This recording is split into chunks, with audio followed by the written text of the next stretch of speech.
Shalom pemirsa YouTube channel Malaikat Ketiga. Kali ini kita bertemu kembali di seri pembelajaran Suara Nubuatan pelajaran ke-15 dengan judul Standar Kehidupan Orang Kristen. Namun sebelum kita mulai, kita akan berdoa lagi terlebih dahulu. Ya Tuhan, saat ini kami akan mempelajari firman-Mu, biar Engkau boleh menyertai kami dengan Roh Kudus-Mu, agar setiap firman yang kami pelajari itu boleh tinggal di dalam kehidupan kami dan boleh berbuah, menghasilkan buah roh kebenaran-Mu ya Tuhan. Terima kasih Tuhan, kami mau serahkan semuanya hanya di dalam nama Tuhan Yesus Kristus yang telah menjadi penebus dan juru selamat kami. Amin.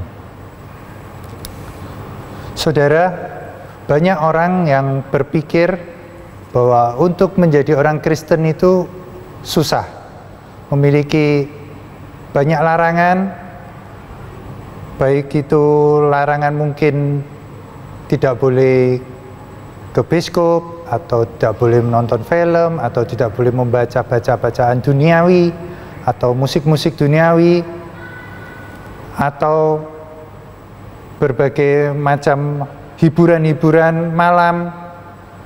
Apakah memang benar seperti itu? Kehidupan orang Kristen itu susah dan penuh dengan larangan-larangan.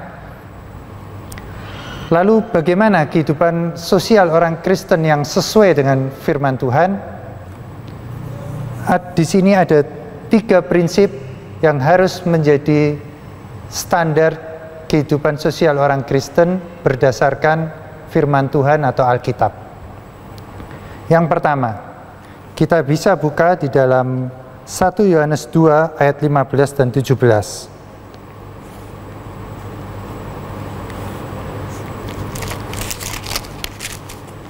1 Yohanes 2 ayat 15 sampai 17. Di situ dikatakan, "Janganlah kamu mengasihi dunia dan apa yang ada di dalamnya. Jikalau orang mengasihi dunia, maka kasih akan Bapa tidak ada di dalam orang itu. Sebab semua yang ada di dalam dunia, yaitu keinginan daging dan keinginan mata serta keangkuhan hidup, bukanlah berasal dari Bapa, melainkan dari dunia. Dan dunia ini sedang lenyap dengan keinginannya, tetapi orang yang melakukan kehendak Allah tetap hidup selama-lamanya." Ayat selanjutnya ada di dalam Yakobus 4 ayat 4.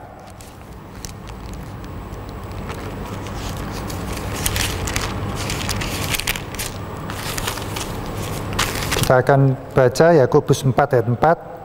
"Hai kamu orang-orang yang tidak setia, tidakkah kamu tahu bahwa persahabatan dengan dunia adalah permusuhan dengan Allah? Jadi barang siapa hendak menjadi sahabat dunia ini, ia akan menjadikan dirinya musuh Allah." Yang dimaksud dunia di sini tentu bukan orang-orang yang berdosa, karena Tuhan mengasihi orang-orang yang berdosa. Bahkan Dia telah datang ke dunia ini untuk menyerahkan nyawanya, untuk mati, untuk menebus orang-orang berdosa. Namun yang dimaksud dunia di sini, di mana firman Tuhan mengatakan, janganlah kita menjadi sahabat dunia ini, atau di Yohanes tadi dikatakan, janganlah kita mengasihi dunia ini. Yang dimaksud dunia di sini adalah keinginan-keinginan duniawi. Di sini katakan keinginan daging, keinginan mata, maupun keangkuhan hidup atau pamer. Jadi artinya segala keinginan yang membawa kita jauh dari Tuhan atau merusak kemurnian dan kesucian iman kita, itu yang harus kita tinggalkan. Itu yang harus kita musuhi. Kebiasaan-kebiasaan dunia ini, budaya-budaya dunia ini yang membawa kita jauh dari Tuhan, yang merusak iman kita, yang merusak kesucian dan kemurnian iman kita, itu yang harus kita tinggalkan. Prinsip yang kedua terdapat di dalam Matius 15 ayat 19. Kita akan baca Matius 15 ayat 19. Matius 15 ayat 19, "Karena dari hati timbul segala pikiran jahat, pembunuhan, perzinahan, percabulan, pencurian, sumpah palsu, dan hujat. Jadi dari firman ini dikatakan bahwa segala perbuatan-perbuatan jahat kita asalnya timbulnya dari hati. Karena itu kita harus mengisi hati kita dengan hal-hal yang baik. Kalau kita baca di Filipi 4 ayat 8, Filipi 4 ayat 8, jadi akhirnya saudara-saudara, semua yang benar, semua yang mulia, semua yang adil, semua yang suci, semua yang manis, semua yang sedap didengar, semua yang disebut kebajikan dan patut dipuji, pikirkanlah semuanya itu.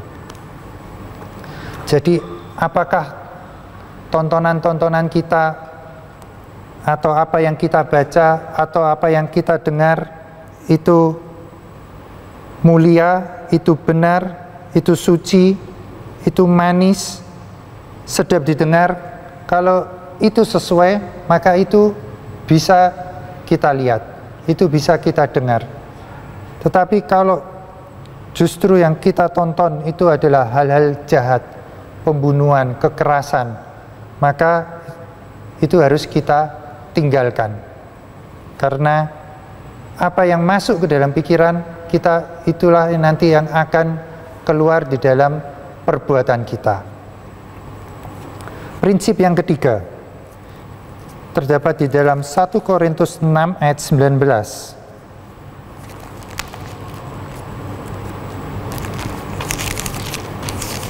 1 Korintus 6 ayat 19 dikatakan di sini, atau tidak tahukah kamu bahwa tubuhmu adalah bait Roh Kudus yang diam di dalam kamu, Roh Kudus yang kamu peroleh dari Allah, dan bahwa kamu bukan milik kamu sendiri. Jadi firman Tuhan mengatakan di sini, tubuh kita ini adalah bait Roh Kudus. Roh Kudus yang kita peroleh dari Allah. Jadi tubuh kita ini adalah suci. Jadi apa yang masuk, apa yang kita dengar, apa yang masuk melalui mata kita, melalui mulut kita, melalui telinga kita, itu harus suci, harus kudus. Karena tubuh kita ini adalah bait Roh Kudus. Dan dikatakan di sini juga, tubuh kita ini telah ditebus oleh Tuhan, bukan milik kita lagi. Jadi tubuh kita ini adalah sudah milik Kristus yang ditebus oleh darahnya yang suci. Karena itu apa yang masuk haruslah sesuatu yang suci dan kudus. Jadi 3 prinsip tersebutlah yang harus menjadi dasar dalam kehidupan sosial kita. Baik apa yang kita tonton, apa yang kita lihat, apa yang kita dengar, itu harus sesuai dengan 3 prinsip tersebut. Di sini ada sebuah hasil riset yang mengatakan bahwa hampir 90% tontonan-tontonan yang kita lihat itu berisi tentang pembunuhan, kekerasan, kejahatan, kekerasan dalam seksual. Lalu kita kembali lagi ke 3 prinsip tersebut. Apakah hal ini sesuai? Kalau hal itu tidak sesuai, maka kita harus meninggalkannya. Karena itu tadi bisa mengotori apa yang sudah Tuhan tebus, yaitu tubuh kita. Dan tubuh kita ini adalah suci karena tempat bait Roh Kudus. Selanjutnya dalam berkata-kata, kita baca di dalam Kolose 4 ayat 6. Kolose 4 ayat 6 dikatakan di sini, dengan demikian aku dapat menyatakannya sebagai mana seharusnya. Hiduplah dengan penuh hikmat terhadap orang-orang luar. Pergunakanlah waktu yang ada. Hendaklah kata-katamu senantiasa penuh kasih, Jangan hambar, sehingga kamu tahu bagaimana kamu harus memberi jawab kepada setiap orang. Jadi firman Tuhan mengatakan, perkataan orang Kristen janganlah hambar, tapi harus penuh kasih, membawa berkat, memberi berkat, kebaikan bagi orang lain. Selanjutnya tentang perhiasan. Di sini ada ayat di dalam firman Tuhan yang terdapat di dalam 1 Timotius 2 ayat 9 sampai 10. 1 Timotius 2 ayat 9 sampai 10 dikatakan, demikian juga hendaknya perempuan, hendaklah ia berdandan dengan pantas, dengan sopan dan sederhana. Rambutnya jangan berkepang-kepang, jangan memakai emas atau mutiara ataupun pakaian yang mahal-mahal. Tetapi hendaklah ia berdandan dengan perbuatan baik, seperti yang layak bagi perempuan yang beribadah. Di dalam 1 Petrus 3 ayat 3 dan 4, kita akan baca. Perhiasanmu janganlah secara lahiriah, yaitu dengan mengepang-ngepang rambut, memakai perhiasan emas atau dengan mengenakan pakaian yang indah-indah. Tetapi perhiasanmu ialah manusia batiniah, yang tersembunyi dengan perhiasan yang tidak binasa, yang berasal dari roh yang lemah lembut dan tentram, yang sangat berharga di mata Allah. Jadi Tuhan tidak menyukai akan keangkuhan hidup. Tuhan tidak menyukai kita pamer dengan pakaian kita, perhiasan kita. Tetapi Tuhan di sini melalui firman Tuhan mengatakan Tuhan menyukai kesederhanaan, dan perhiasan yang Tuhan inginkan adalah tabiat kita, ibadah kita. Itulah yang Tuhan inginkan, itulah yang Tuhan sukai. Jadi hal-hal itulah yang harus menjadi dasar dari standar kehidupan sosial orang Kristen. Di sini Tuhan memberikan firman-Nya, Tuhan memberikan larangan-larangannya. Itu bukan supaya kehidupan orang Kristen itu susah, tetapi Tuhan mengingini kehidupan orang Kristen itu memiliki kebahagiaan yang sejati, bukan kebahagiaan yang semu. Karena sebuah penelitian mengatakan bahwa semua hal-hal yang masuk di dalam pikiran kita, tubuh kita, itu akan mempengaruhi emosi kita, itu akan mempengaruhi perasaan kita. Kalau hal-hal negatif yang kita masukkan, maka emosi kita, perasaan kita itu akan juga menjadi negatif, dan itu akan merusak kebahagiaan kita. Karena itu Tuhan ingin menjaga agar kehidupan orang Kristen dipenuhi dengan sukacita yang sejati, yang berasal dari surga.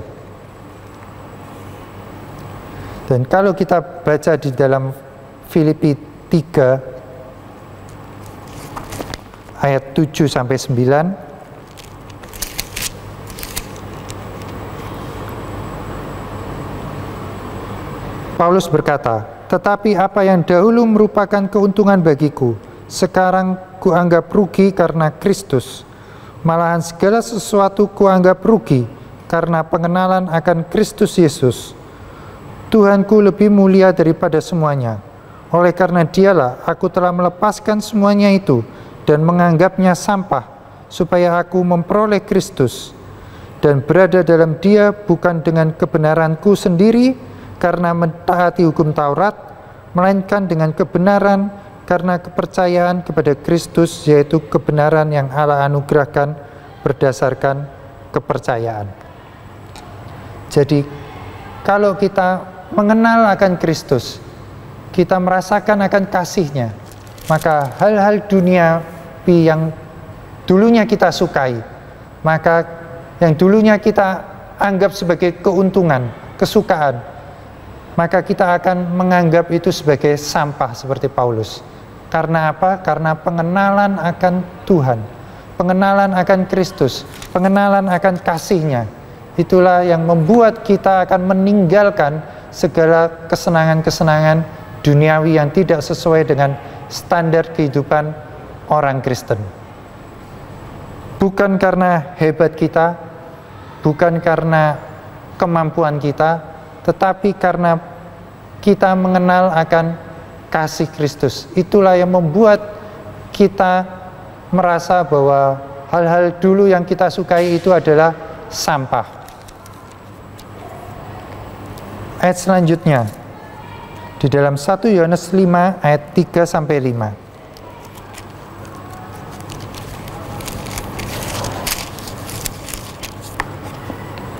1 Yohanes 5 ayat 3 sampai 5. Sebab inilah kasih kepada Allah, yaitu bahwa kita menuruti perintah-perintahnya. Perintah-perintahnya itu tidak berat, sebab semua yang lahir dari Allah mengalahkan dunia. Dan inilah kemenangan yang mengalahkan dunia, iman kita. Siapakah yang mengalahkan dunia selain daripada dia yang percaya bahwa Yesus adalah anak Allah? Jadi di sini dikatakan bahwa perintah-perintah Tuhan itu tidak berat. Dan semua yang lahir dari Allah akan mengalahkan dunia. Dan di sini kemenangan akan diperoleh dengan iman. Jadi ketika kita memiliki iman Kristus, maka kita akan menganggap bahwa perintah-perintah Tuhan itu bukanlah hal yang berat, bukanlah hal yang membuat kita susah. Justru itulah yang akan membuat kita bersuka cita. Justru itulah yang membuat kita akan mengalahkan dunia itu. Justru itulah yang akan memberikan kemenangan kepada kita. Di sini katakan, kita akan mengalahkan dunia kalau kita percaya kepada Kristus, kalau kita memiliki iman. Itu yang harus menggerakkan kita. Dan ayat terakhir terdapat di dalam 1 Korintus 13 ayat 3.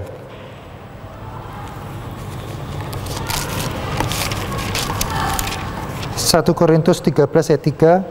Dan sekalipun aku membagi-bagikan segala sesuatu yang ada padaku, bahkan menyerahkan tubuhku untuk dibakar, tetapi jika aku tidak mempunyai kasih, sedikit pun tidak ada faedahnya bagiku. Jadi yang harus menjadi dasar bagi kita untuk meninggalkan segala keinginan dunia, keinginan mata, keangkuhan hidup adalah kasih kita kepada Kristus. Karena di sini dikatakan kalau kita tidak menjadikan kasih itu sebagai dasar, bahkan kalau sekalipun di sini kalau kita menyerahkan tubuh kita untuk dibakar, itu tidak ada faedahnya. Jadi yang harus menjadi mendorong kita adalah kasih kita kepada Kristus, pengenalan kita akan kasih Kristus, iman Kristus. Itulah yang harus menjadi dasar kita di dalam kehidupan sosial kita sebagai seorang Kristen. Kiranya firman Tuhan ini boleh menjadi penuntun bagi kita dan boleh menjadi berkat bagi kita. Kiranya Tuhan memberkati.